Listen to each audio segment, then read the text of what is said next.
दर्शकों नमस्कार, आपका इस चैनल में स्वागत है, अभिनंदन है। राजस्थान के सुदूर बाड़मेर जिले में हम थार महोत्सव का आयोजन कर रहे हैं और इस थार महोत्सव को हम यहाँ की पारंपरिक खान पान की जो रेसिपीज है उसके माध्यम से जोड़ने का प्रयास कर रहे हैं। इससे पहले के एपिसोड में हमने आपको मन मनोहर के लड्डू कैसे बनाए जाते हैं राजस्थान के इस क्षेत्र में बताया था और आज हम आपके लिए एक नई रेसिपी लेकर आए हैं। उसका नाम है मोहन थाल, जिसको हम मून थाल भी कहते हैं। कुछ लोग इसको बेसन की चक्की कहते हैं, लेकिन बेसन की चक्की अलग चीज है और मोहन थाल अलग चीज है। मोहन थाल वैसे तो मंदिरों में भगवान श्री मोहन, कृष्ण, मदन मोहन, अभी आपको मैं बता दूं कि ये जो पूरा फागुन का महीना है वो मदनोत्सव के रूप में पुष्टि मार्गीय मंदिरों में मनाया जाता है और हमेशा नया भोग धराया जाता है, यानी कि नया मिष्ठान धराया जाता है। तो उसी के तहत आज हम आपको मोहन थाल कैसे बनाते हैं, मून थाल या कहना चाहिए बेसन की चक्की। हालांकि बेसन की चक्की का प्रोसेस अलग है और मोहन थाल का प्रोसेस अलग है और खाने में रात दिन का फर्क है, दोनों में जमीन आसमान का उसके स्वाद में फर्क है। मैं हूं आपका दोस्त ओम जोशी, आपको पूरी रेसिपी बताएंगे, थार महोत्सव के बारे में बताएंगे। आप हमारे इस चैनल का नाम है ओम जोशी बाड़मेर। इस चैनल को जरूर सब्सक्राइब करें, यूट्यूब पर सर्च करके सब्सक्राइब करें, अपने दोस्तों को शेयर करें। मारवाड़ी लोग जहां भी बैठे हैं, साउथ इंडिया से लेके अमेरिका तक, वहां तक ये वीडियो पहुंचाएं और हमारे राजस्थान की जो पारंपरिक खान पान है, पारंपरिक रेसिपीज है जो कि अब लुप्त होती जा रही है, उसको बचाने का हम प्रयास कैसे कर सकते हैं हमारी संस्कृति के माध्यम से, थार महोत्सव के माध्यम से, जिला प्रशासन के माध्यम से, और आज हम गुड़ाल रेस्टोरेंट के माध्यम से ये बात आप तक पहुंचा रहे हैं। आइए देखते हैं मोहन थाल की विधि। तो मित्रों, ये मोहन थाल बनाने की विधि शुरू हो चुकी है। 1 किलो बेसन में 400 ग्राम घी और 300 ग्राम दूध मिलाया है और अब इसको मिलाया जा रहा है। पूरा ये मिला के रवा करके इसको दाब कर रखेंगे और इसको मंदिरों की भाषा में और इन जो ये जोशी, सांचीहर, सांचोरा लोग हैं, ये दाबा बोलते हैं, दाबा देंगे। इसको ढक के रखेंगे। 1 किलो बेसन में ये घी और दूध मिलाया है और अब आगे देखिए होता है क्या। ये दाबा दिया जा रहा है।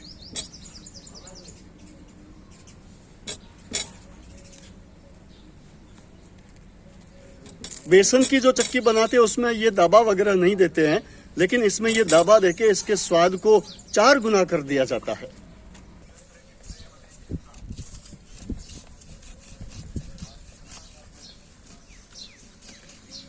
ये इस कच्ची सामग्री को रवा प्रदान किया जा रहा है। उसी दाबे को अब चूंकि ये 10 मिनट रख लिया, उसके बाद इसको छान कर वापस अब इसको घी में सेका जाएगा, घी में पकाया जाएगा और बादामी कलर होने तक बढ़िया सा सेक के जब तैयार हो जाएगा, उसके बाद चाशनी का काम शुरू किया जाएगा।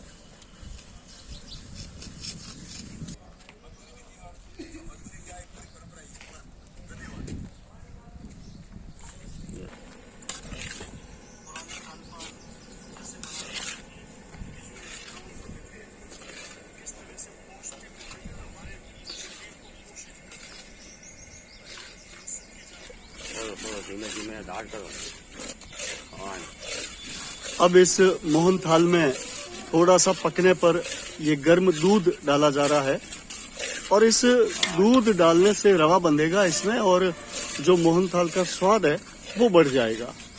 ऐसा इस पूरी प्रक्रिया में 2 बार किया जाता है। एक अभी डाला जा रहा है, थोड़ी देर से जब बादामी कलर होने लगेगा इस सामग्री का तब और दूध डाला जाएगा। ये जो मैं बात कर रहा था बेसन के चक्की की, उसमें ये प्रोसेस नहीं होता है। बेसन की चक्की में बीच में दूध नहीं डाला जाता है और मोहन थाल में ये दूध डाला जाता है, जिसके कारण इसका स्वाद, ये मावा तैयार होगा, मावा पकने जैसा स्वाद इसमें आ जाएगा।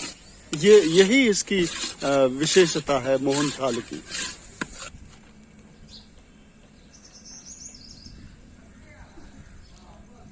इसमें थोड़ा सा घी और मिलाया जा रहा है।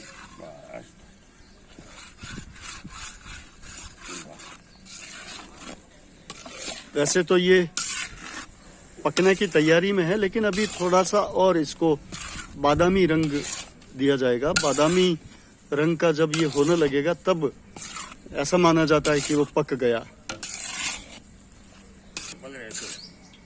ये केसर है और केसर में दूध मिक्स करके फिर इसको उस मोहनथाल में मिलाया जाएगा। केसर का भी एक अलग ही स्वाद है।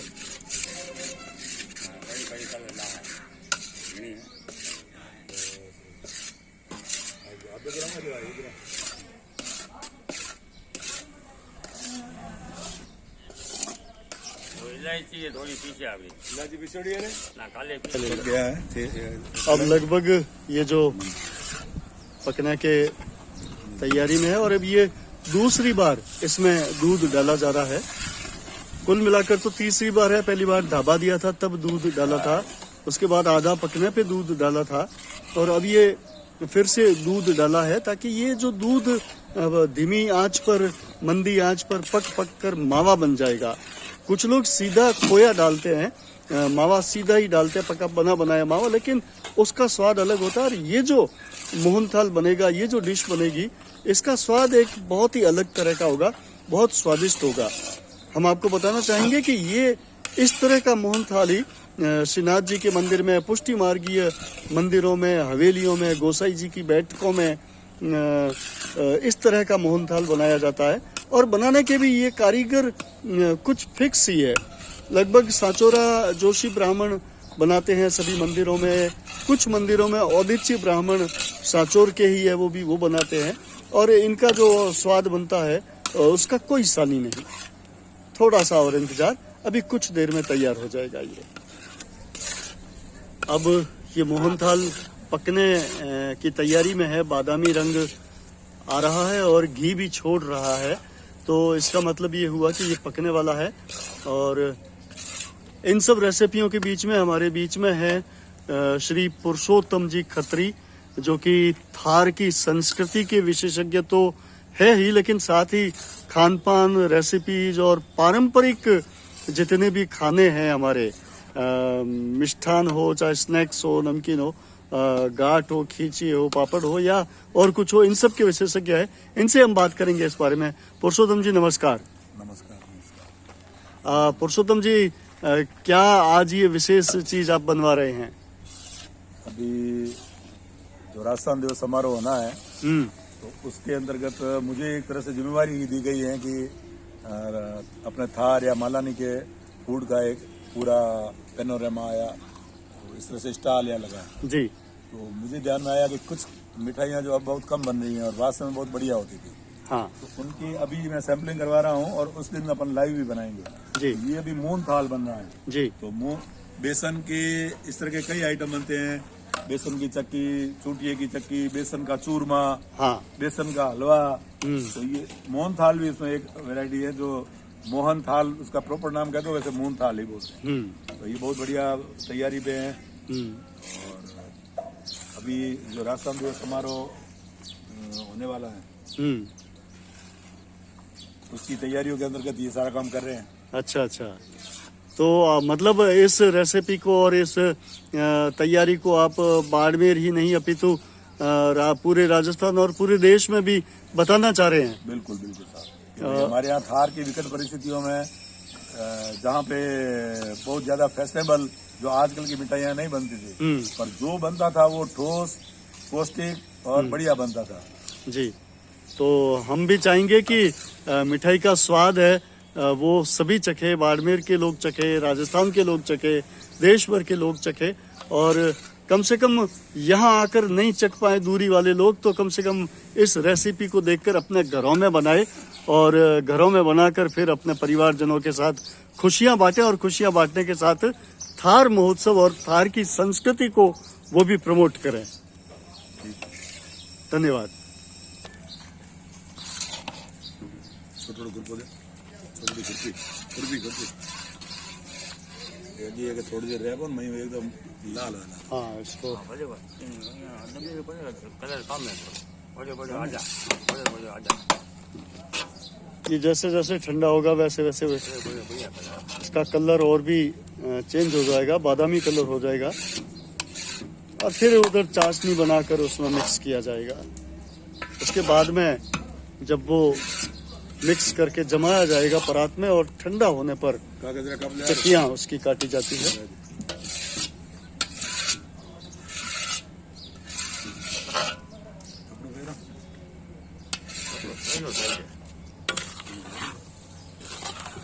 और अब ये चाशनी की तैयारी, 1 किलो बेसन में 1.5 किलो चीनी डाली है और 1.5 किलो चीनी की चाशनी।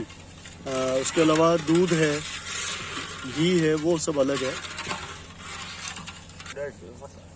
और इसी में 1 किलो के लगभग घी, इसमें 1 किलो घी में ये सेका गया है, पकाया गया है और 1.5 किलो के लगभग दूध भी इसमें डाला गया है।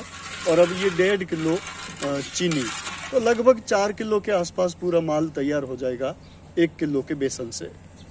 अरे रमजी तो बाहर वहाँ थी, अपने से निकलता ही ओ मोड़ दो तो रामजी। चालू करो थे। अब चाशनी लगभग तैयार है और ये एक तार की चाशनी कहलाती है। देखिए ये जब ऐसे कर रहे हैं तो ये एक तार बन रही है।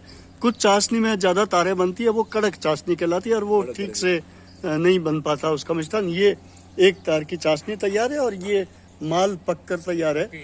अब इन दोनों को मिक्स किया जाएगा और बस यही इसकी विशेषता है कि जो चाशनी देखने का, करने का जो तरीका है वो ये प्रॉपर तरीका है चाशनी का, एक तार की चाशनी। जी जी जी जी।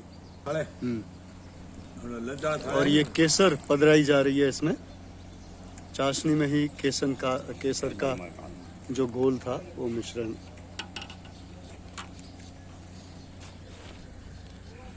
किसी भी तरह से कोई चीज वेस्ट नहीं जाए, इसका पूरा ख्याल रखा जाता है। और ये केसर का जो कटोरा जिसमें केसर घोली गई थी, उसको भी इस माल से लिया जा रहा है ताकि वेस्ट नहीं जाए। अब इसमें इस चाशनी में माल पधरा कर इसको तैयार किया जा रहा है। खीरी भी जरूरत नहीं ना बना में, हमें कोई चीज की जरूरत नहीं ले जाओ सिवाय इलायची के। इलायची ये है।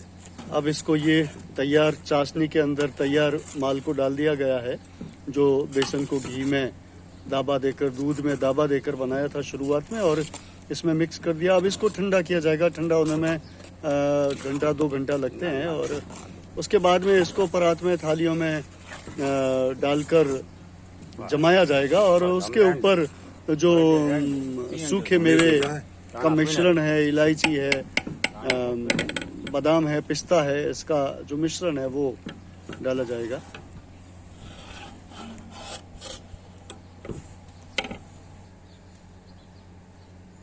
ये इलायची का पाउडर इस पर डाला जा रहा है।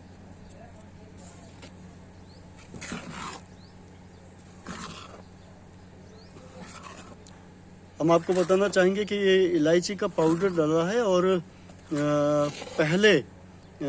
बहुत पहले जब मंदिरों में और ये मिष्ठान बनाया जाता था, मोहनथाल, तो इसमें बरास नाम का एक पदार्थ डाला जाता था, जो किसी तरह से कपूर का ही एक रूप होता था, बरास।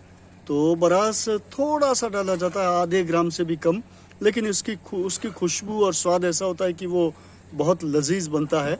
और इसका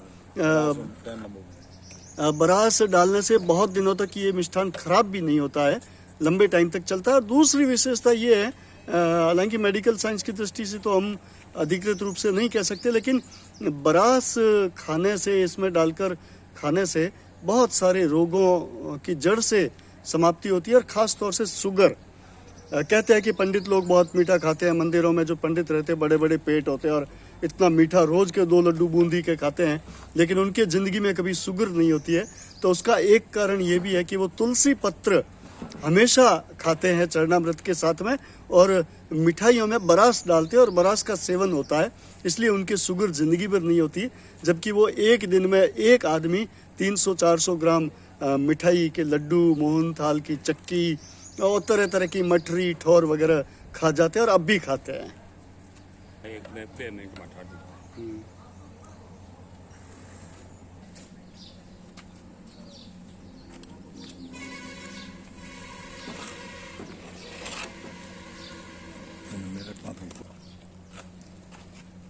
और ये मोहन थाल के अंदर मोहन यानी कृष्ण भगवान का प्रसाद धराया गया है, और इस पे अब ये काजू, पिस्ता, बादाम, इनका जो मिश्रण है वो डाला जा रहा है श्रृंगार के रूप में। और ये श्रृंगार करना भी मिष्ठान का, व्यंजनों का एक अलग ही कला है इसकी।